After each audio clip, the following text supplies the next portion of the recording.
বাংলার মানচিত্র খিমচে ধরেছে শকুনের এক ঝাঁক, ওরা রিসেট বাটন চাপার জন্য দিচ্ছে দেখুন ডাক। ওরা ভোলাতে চায় 52 সেই ভাষা আন্দোলন, ওরা ভোলাতে চায় 7ই মার্চের মুজিবের ভাষণ।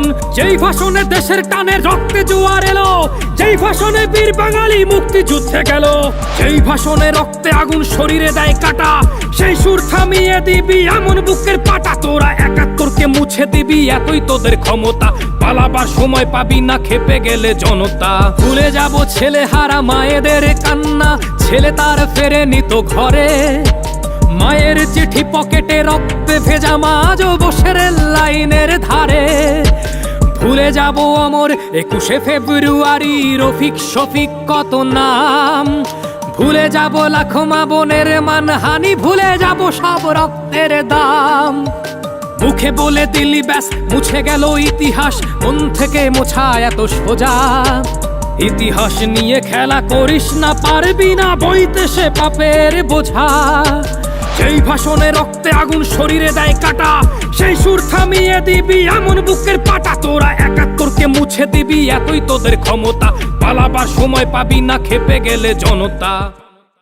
মুক্তিবাহিনী গানটা নিয়ে কাজ করছিলাম, ঠিক তক্ষুনি একটা বার্তা আসলো আমার ফোনে, একজন অধ্যাপকের বার্তা। তিনি বললেন, বাবা, ইতিহাস নিয়ে যে ছেলে খেলাটা হচ্ছে সেটা নিয়ে দুটো কথা বলো। দেখুন, আমি কথা বলতে খুব একটা পটু নই, ওই গানের মাধ্যমে যতটা বলা যায়। যাই হোক, আপনারা দলীয় রাজনীতি যা ইচ্ছা করুন, আপনাদের গদি শক্ত করতে যেটা করার প্রয়োজন হয় আপনারা করুন, কিন্তু আপনারা ইতিহাস নিয়ে ছেলে খেলা করবেন না। আপনারা যদি বাঙালির মুক্তিযুদ্ধের ইতিহাস মুছে দিতে চান, সেটা কোনো বাঙালি মেনে নিতে পারবে না।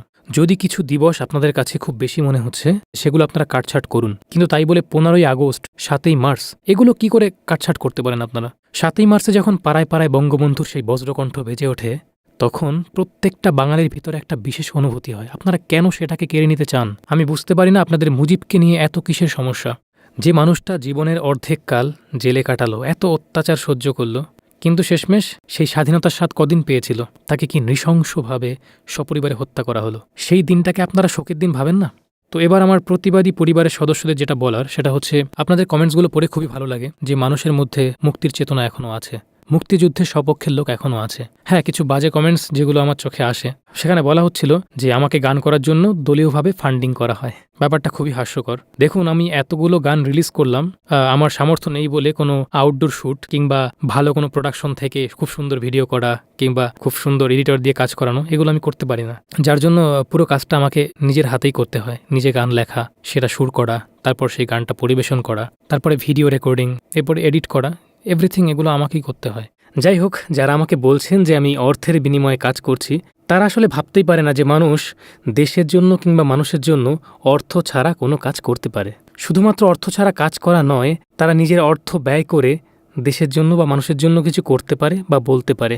যাই হোক, আমি প্রার্থনা করব আপনারা যারা দেশ নিয়ে ছেলে খেলা করছেন, তাদের মধ্যে সদ্বুদ্ধির উদয় হোক, আপনারা দেশকে সঠিক পথে নিয়ে আসুন। আপনারা কোনোরকম সাম্প্রদায়িক দাঙ্গা করবেন না। হিন্দু, মুসলিম, বৌদ্ধ, খ্রিস্টান সবাই একসাথে শান্তিতে বসবাস করুন। সবাই ভালো থাকুন, সুস্থ থাকুন।